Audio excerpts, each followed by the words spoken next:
I'm gonna bite my tongue a little bit for now, but what I will tell you is his contract is a disgrace. I'm gonna bite my tongue a little bit for now, but what I will tell you is his contract is a disgrace. That is Eddie Hearn, one of the most powerful promoters in combat sports, reading the UFC heavyweight champion's contract out loud and calling it a disgrace. He is not the only one saying it. Tom Aspinall and Sean O'Malley have both criticized the UFC's pay gap on record, the $15 million match that lit the fuse. In late February 2026, Zuffa Boxing, the boxing division of TKO Group Holdings run by Dana White, signed British welterweight contender Conor Benn to a reported $15 million one-fight deal. The fight was set for April 11, 2026 against Regis Prograis with no world title at stake. TKO president Mark Shapiro later confirmed that Saudi partners operating under the company Sila funded the payout in full. From Dana White's position, the deal was a business move. Zuffa Boxing needed star power. Benn had a following in the UK, a famous last name, and a style that moved tickets. The sum of money was there. The deal made sense. From inside the UFC locker room, none of that framing landed. Tom Aspinall was the first major name to say so directly. At a matchroom press conference, the interim UFC heavyweight champion did not hide where he stood. He said the Benn deal bothered everybody and followed it with, "If one guy is being paid $15 million and the other is getting $15,000, that's pretty different. Which is part of the reason I want to explore other options." The $15,000 figure was a rhetorical contrast, not a literal quote from his contract. Ranked UFC heavyweights earn well above that threshold in base pay. The point Aspinall was making had nothing to do with the exact number. It had everything to do with the ratio, what the sport generates at the top of the card versus what the people at the top of the card take home. Sean O'Malley arrived at the same conclusion from a different direction. On the Ariel Helwani show, the former bantamweight champion said he had never heard of Conor Benn before the Zuffa Boxing announcement. Then he made his own situation explicit. "It's crazy how you put in so much work in the UFC. Build this name, create this character, be a star. I'm not making $15 million to fight." O'Malley was not speaking theoretically. He had headlined pay-per-view events at the Sphere in Las Vegas, a venue that cost $2.3 billion to build. He had built a persona, the Suga Show, that moved merchandise, drove pay-per-view purchases, and carried the kind of name recognition that takes years to manufacture. He was saying that none of it had added up to a single fight worth $15 million. Not once. Other fighters followed quickly. Michael Venom Page called the payout hurtful and disheartening, questioning publicly why outsiders received 8-figure guarantees while the fighters who built the UFC brand from the inside did not. Aljamain Sterling said, "There is no negotiating in UFC contract discussions," describing the structural absence of leverage that most fighters face when trying to push for better terms. Dana White gave his answer at a Zuffa Boxing post-fight press conference. "Why is it a bad thing when guys make more money? It's always a good thing when there's more money in sport." He pointed to doubled performance bonuses now reaching $100,000, the incoming $7.7 billion media rights deal with Paramount Global, and a track record of rising fighter salaries stretching back to 2001. He drew a clear line between Zuffa Boxing and the UFC, framing Benn's deal as a separate matter funded by separate partners. The UFC, valued at over $12 billion as part of TKO Group Holdings, was generating roughly $1.5 billion in annual UFC-specific revenue by 2025. The question being asked out loud in March 2026 was the same one that had circulated in locker rooms for decades. Where does that money actually go? And why, in an era of record revenues and landmark media deals, does the percentage reaching the fighters who generate it remain the same as it was when the UFC was a fraction of its current size? Aspinall makes his move. Tom Aspinall's response to the Benn signing was not another interview comment. It was a business decision, and one executed with the kind of deliberate precision that made it impossible for Dana White to dismiss as frustration in the moment. In early March 2026, Aspinall became the first major MMA client of Eddie Hearn's newly launched Matchroom talent agency. The timing was striking on its own. Hearn, the boxing promoter behind Matchroom Boxing and one of Dana White's most publicly combative rivals, had just watched his star Conor Benn walk out the door and into Zuffa Boxing. Now, the man the UFC needed most for its highest value heavyweight matchup was walking into Hearn's office. The structure of the arrangement was deliberately crafted to avoid a clean break. Aspinall would remain under his existing UFC contract for all fighting activity. Hearn's team would handle the commercial architecture around him. sponsorships, brand deals, appearance fees, and any external opportunities that his UFC contract either left untouched or claimed a cut of. It was a lever, not an exit. But to understand how significant that lever was, you had to see what happened when Hearn actually sat down and read the contract. The reaction came publicly without hesitation and in terms that left no room for interpretation. The UFC, because I represent the UFC World Heavyweight Champion, I'm going to bite my tongue a little bit for now. But what I will tell you is his contract is a disgrace. A disgrace. That word landed in the middle of a sport-wide debate that had been simmering for years, dropped by a man who had spent 2 decades structuring some of the largest purses in professional boxing, who had just seen the terms under which the UFC heavyweight champion operates. Not anecdotally, not secondhand. He had read the document. A disgrace. And I cannot believe the money that he is on when you look at the commercial revenue that his fight would generate against a Pereira, or against a Gain in a rematch.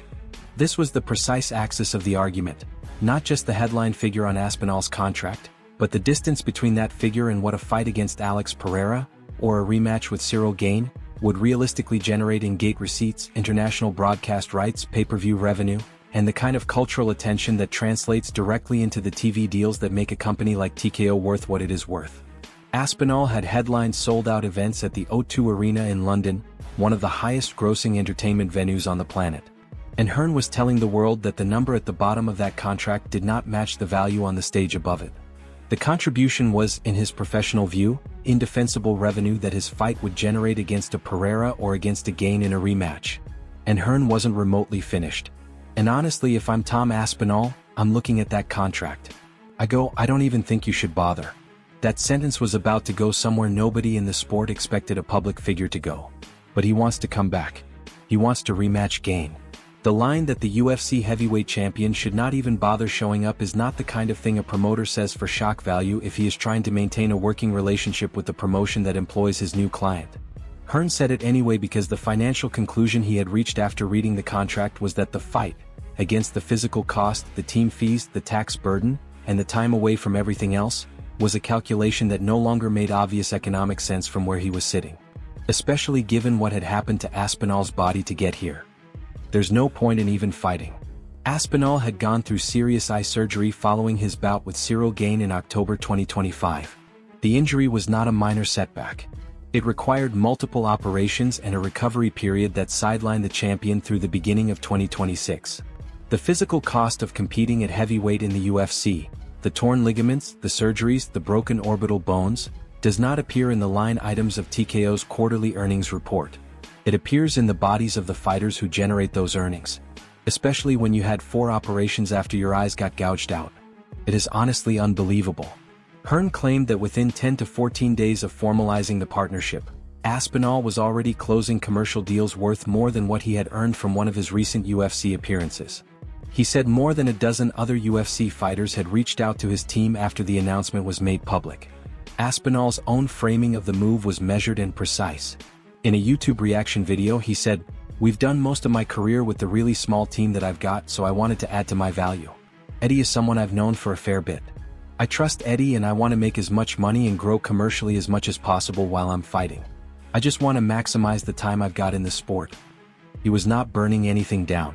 He was building a commercial structure that existed in the gaps of what his UFC contract could offer, and doing it in plain sight through a man who had every reason to make those gaps as visible as possible. Dana White's public response was dismissive. He said he did not understand why Aspinall would involve a boxing promoter in his affairs. He expressed skepticism about the arrangement and maintained that UFC pay continues to climb.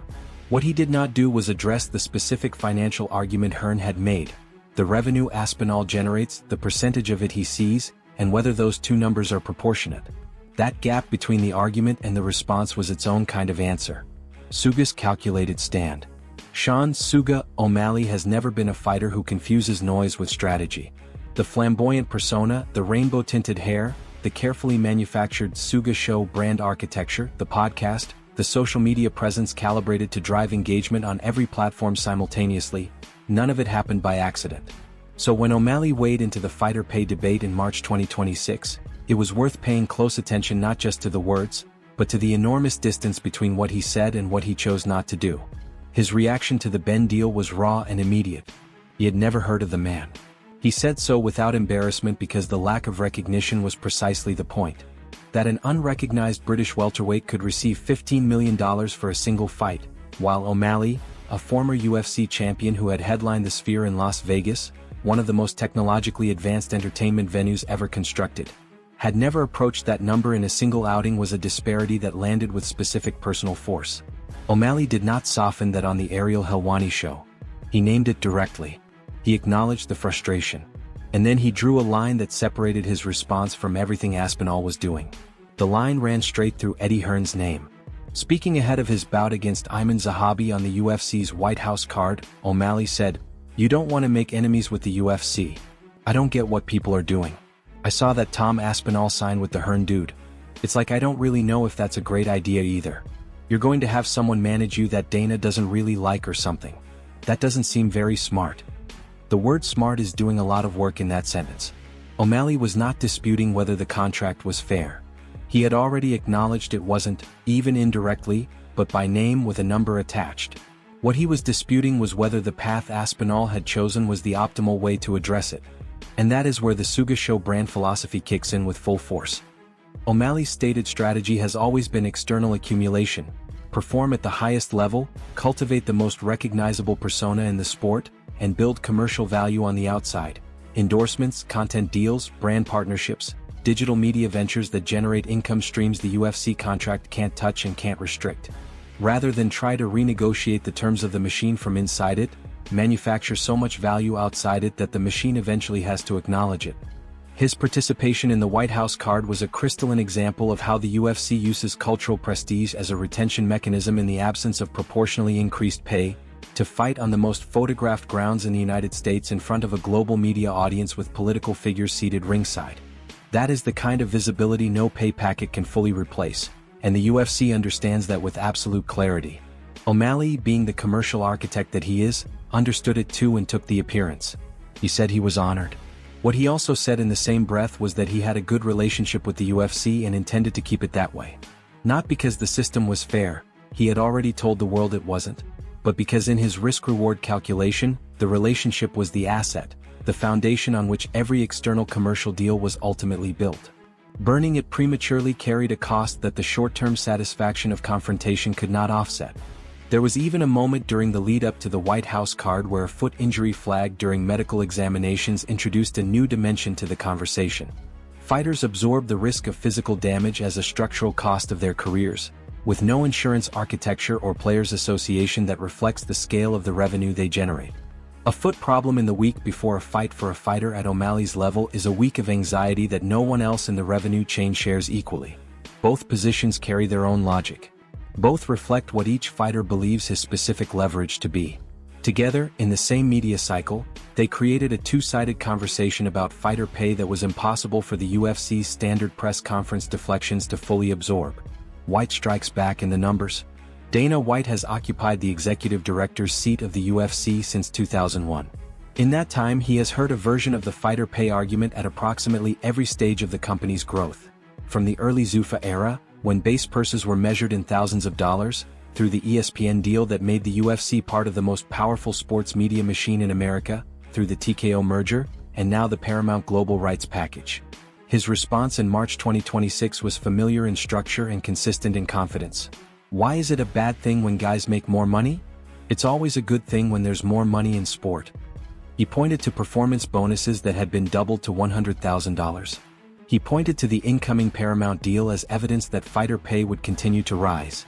He described the Ben signing as a targeted investment funded by Saudi partnership money, structurally separate from how UFC fighters are compensated. He dismissed the idea that comparing a boxing superfight guarantee to a UFC contract was a meaningful comparison. Each of those points has a grain of defensible reality embedded in it. TKO Group Holdings announced a $150 million dividend to investors in the first quarter of 2026, a company healthy enough to hand that sum to shareholders. The Paramount deal, averaging approximately $1 billion per year across 7 years, represents a financial injection at a scale the UFC has never seen before. UFC-specific revenue was approaching $1.5 billion annually by 2025. These are not the numbers of a promotion struggling to make payroll. But the numbers that those figures exist alongside are the ones that make White's defense difficult to sustain past the first press conference. Court documents from the antitrust class action lawsuit filed by UFC fighters, which concluded in a $375 million settlement in 2024, revealed that in 2012 fighters received 18.6% of UFC event revenue. Independent analyses from Bloody Elbow, MMA Fighting, and financial outlets covering TKO Group placed the current fighter revenue share at approximately 17 to 20%. In the NFL, NBA, and MLB, athletes receive 48 to 50% of league revenue. That 30 percentage point gap is the financial skeleton underneath every grievance you have heard from every fighter in this story. Justin Gaethje made this concrete with a specific claim in January 2026 at UFC 324 Media Day.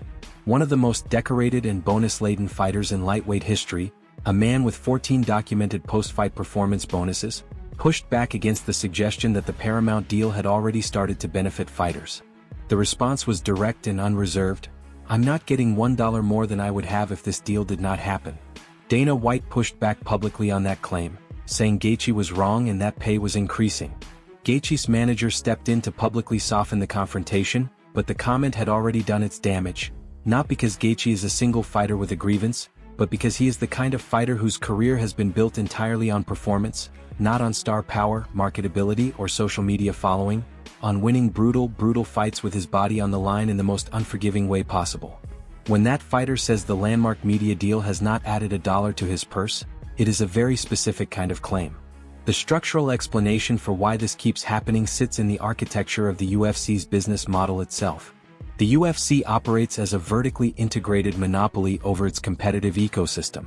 It functions simultaneously as the league, the promoter, the event organizer, the broadcast negotiator, the apparel partner, and the primary merchandiser.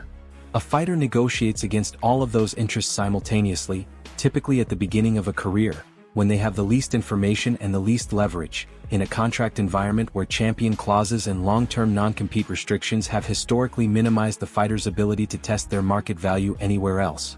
That is the argument Dana White has never found a clean answer to.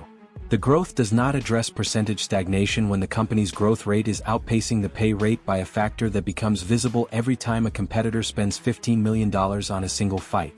The revolt that was already burning, what Aspinall and O'Malley did in the first 3 months of 2026, was not starting a movement. They walked into one that had been burning for years with its own heat and momentum. The wind from the Conor Ben signing fanned it into something